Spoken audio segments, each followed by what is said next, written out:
Welcome to Arkansas Wildlife. There's a lot of talk in the world of fish and wildlife management about declining hunting and fishing numbers. But if the subjects of this week's story about fly fishing are any indication, the future of the sport may be brighter and a little more colorful than we thought. But first, we're headed to East Arkansas for a late season duck hunt under less than perfect conditions, but we're going to see if we can't scratch out a few limits. All that and this week's winner of a free hunting and fishing license right after this break. Arkansas Wildlife is brought to you in part by Academy Sports and Outdoors. For all, for less. These days, there isn't much you can't do with your mobile phone. You can wake up with a cup of joe. You can take off on an epic adventure. You can also brag a little bit. Woo! And now, you can even carry your Arkansas hunting and fishing license. Get yours today at agfc.com.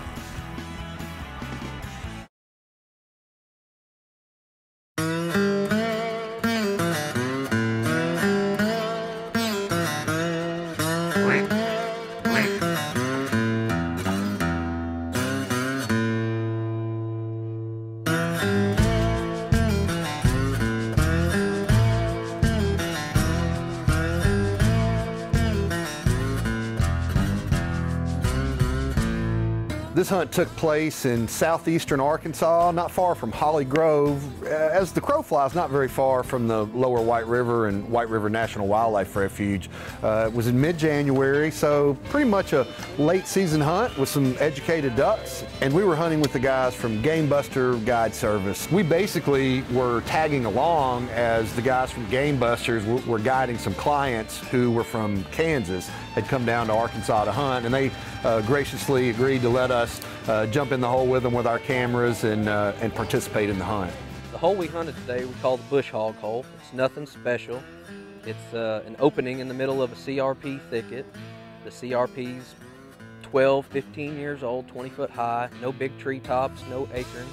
It was beech trees and briars, and I go through there and I bush hog the briars out, and we have the bush hog hole. The reason we chose to hunt there is 2 days ago I went out there and I was just doing my normal scouting routine about an hour and a half before dark, but all of a sudden 2 mallards fell in there and 3 or 4, and sunset started to come on, and by yesterday afternoon I'd estimate there was at least 500 mallards in that hole easily. These guys, you know, their livelihood depends on putting hunters around ducks, so you know they're very careful to move around to different parts of the property. They maintain an area that's essentially a rest area to let ducks sit there and kind of stay in the immediate area. So there's a lot of work that goes into running an outfit like this.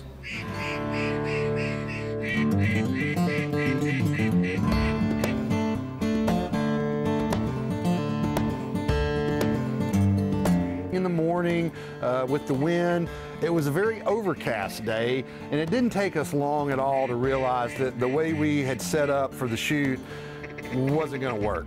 The birds were coming in, you know, into the wind, which was coming from behind us, and on that gray day, they were just picking us out. They weren't getting down into the decoys below the treetops like we wanted them to. So we pretty soon had to make an adjustment and decided that although it wasn't an ideal situation, we basically just flipped sides, went to the other side of this hole in the timber, and so the birds were kind of coming in over our heads. But without that, we weren't going to do anything because they were picking us out so easily. It obviously was the right move to make because as soon as we did, I mean, the ducks started dropping into the hole. Now, this wasn't a hunt where we were getting groups of 15, 20, 50 to fall into the decoys. It was really more ones, twos, every once in a while 4 or 5. Late season, the birds are starting to pair up, so that really wasn't all that surprising. But I tell you that because it was a situation where we kind of had to piece our limits together slowly and methodically throughout the morning. It wasn't, done by, 7:30, 8 o'clock in the morning. We had to work at it. But slowly but surely, the birds started to pile up for us.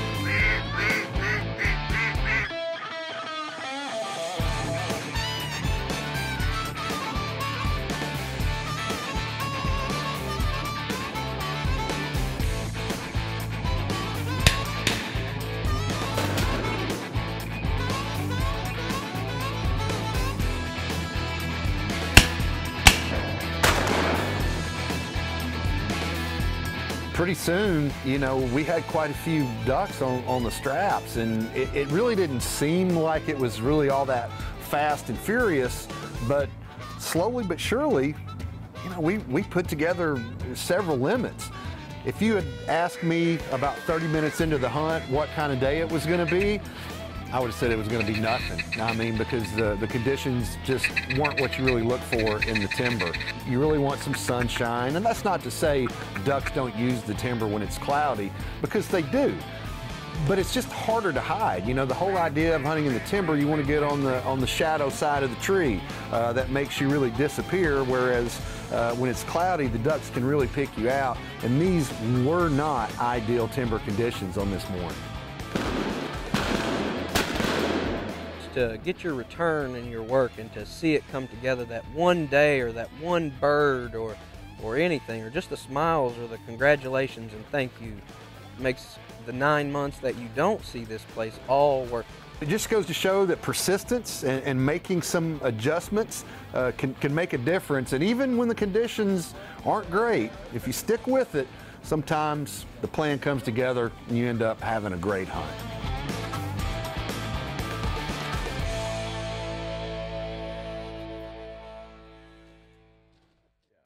Arkansas Wildlife is brought to you in part by Arkansas's own PK Grills, maker of the new PK 360, the best and last grill you'll ever buy. Forecast sunny, windy, and cold this morning.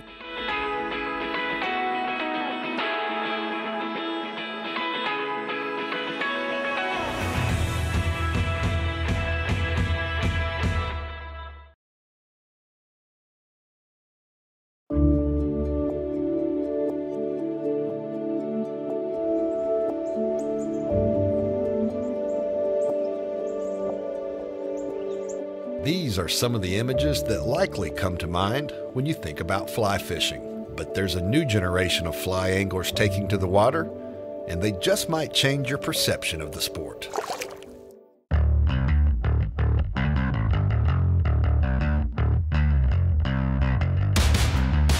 I'm an aggressive fisherman. I get really driven and in the zone. We can go out and catch 50 fish, and that's fun. What I'm looking for is one big fish. And as you can see, big fish are this pair's specialty. Ryan Burks of Cabot and Drew Wilson of Fayetteville were both introduced to fishing at an early age. But it wasn't until later in life that they caught the fly fishing bug. Well, I got into fishing when I was a kid. My parents used to take me. Probably when I was like 2 years old, I think I started. Done it my whole life. That was probably about 6 years ago. I got really consumed by fly fishing, and that's all I want to do now. Grew up fishing. My dad got me into that from an early age, just always took me along, and my favorite was always going trout fishing. One day we were up fishing with power bait, things like that, worms, and I was watching this gentleman fish with a fly rod, and I guess he was an older guy. He was probably at retirement age, and he could tell I was intently watching and was just interested in what he was doing. And the water started coming up, we were about to have to leave, and he let me cast his fly rod for 5 or 10 minutes from the bank right there. And from that point on, it was just a complete obsession. That's the spot right there. For both, their obsession for the sport extends beyond the water. Drew works as a tattoo artist in Fayetteville, and even though this world might seem a long way from the world of Royal Coachman and 6X Tippets, it actually led him into fly fishing. But from fishing, I was introduced into skateboarding, and from skateboarding, I was introduced into tattooing, which ended up introducing me to fly fishing. So I had to take, full circle back around to fishing. It's always been there for me. I was a tattoo collector, so I would travel and get tattooed by people who I thought were just awesome, and there was a fella in Nashville who I'd wanted to get tattooed by who I knew was a fisherman, and I went to get tattooed by him. I spent my entire morning fishing in Nashville and then went to the shop where my appointment was and just told him I just wanted a fishing lure from him, and he told me that he was only a fly fisherman, so that he wouldn't really know what lure I should get, and I'd never been exposed to fly fishing, and so I told him to do a fly for me then, if that's what he liked, and he did. And I left that day and I went and bought a fly rod. After sitting and talking with him the entire time, I felt like maybe he knew something I didn't, or maybe I'd been doing it wrong and he hadn't, and then so I decided it's something I needed to pick up. Eventually, Drew began focusing more on fish themes in his art and his tattoos. I started drawing fish art just to give me something to want to draw, because I was getting a little beat down just drawing the same stuff all the time. And I love fishing so much, and I love seeing fish art, and I love seeing fish tattoos, that it felt like when I was doing it, I was getting the best of all of it, because I was making it, I was getting to draw something I enjoyed, and I was looking at fish art, and looking at a fish tattoo, and so it was all things good for me as far as that goes. I was thinking about it on the way here, about how I've totally just let it consume my life as far as even defining who I am. When I go to a convention or when I go anywhere, people will come up to me and be like, "You're the fisherman."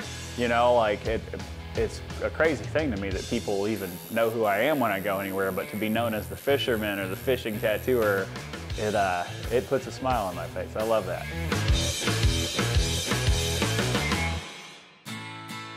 Easy fly to tie.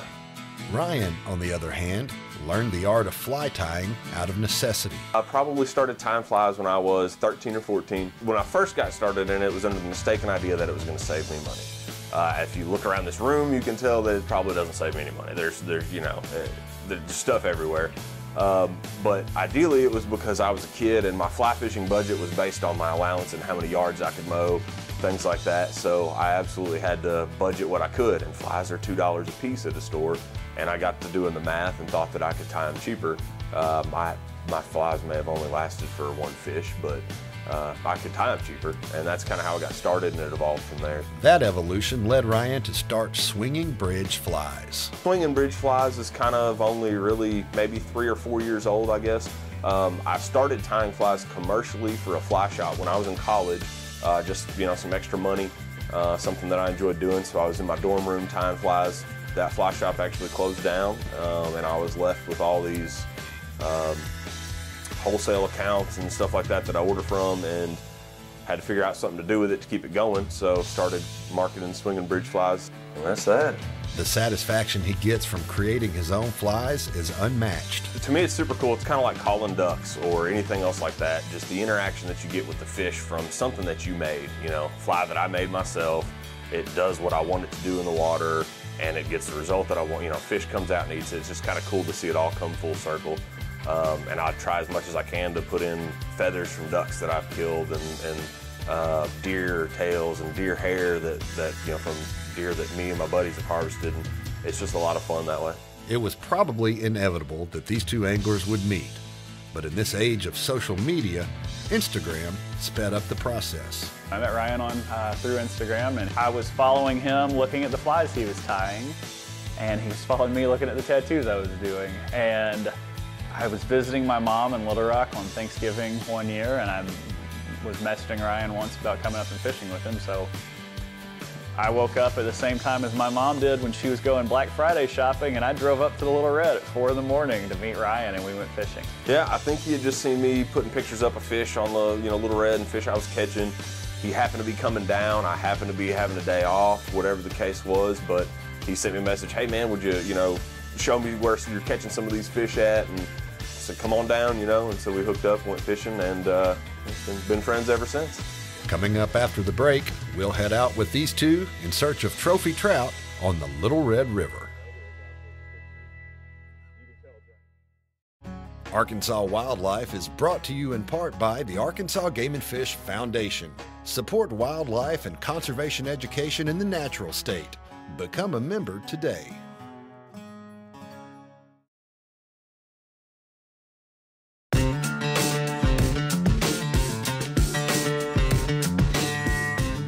Ryan Burks and Drew Wilson headed out on a brisk November morning in search of some trophy brown trout on the Little Red River. An overnight cold front dropped the temperature to just above freezing, and the cold air wasn't the day's only unwelcome guest.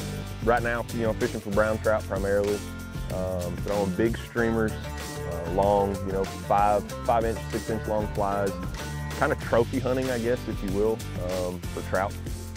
You don't shoot a huge buck every time you go out, and that's kind of the same concept with what we're doing here. We're looking for, you know, one good fish. Right now the trout are in a pre-spawn. They haven't started spawning, so in theory they should be aggressive, kind of queued up, territorial, and man, I'm just kidding. It's some moss. And hopefully they're ready to attack some big flies. We'll see here in just a minute. Hydropower generation at Greer's Ferry Dam brought some unexpected problems to the surface. The water's high right now, which should put all the fish tight to the banks. That's kind of what we're doing, just ripping big flies off the bank and hoping to aggravate one. Dry conditions and the high water combined to fill the river with leaves and debris, making it a constant battle to keep flies clean and lifelike. But finally, Drew scored. There's a fish. Got him? Yeah.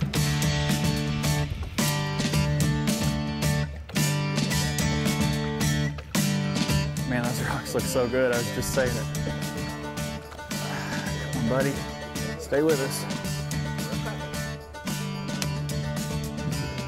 Yes, sir.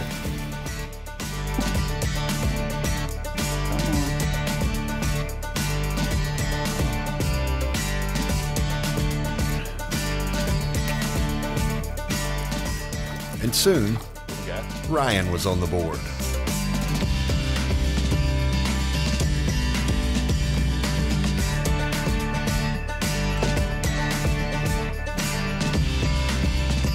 They weren't the trophy browns the pair was seeking, but that's one of the risks of this technique.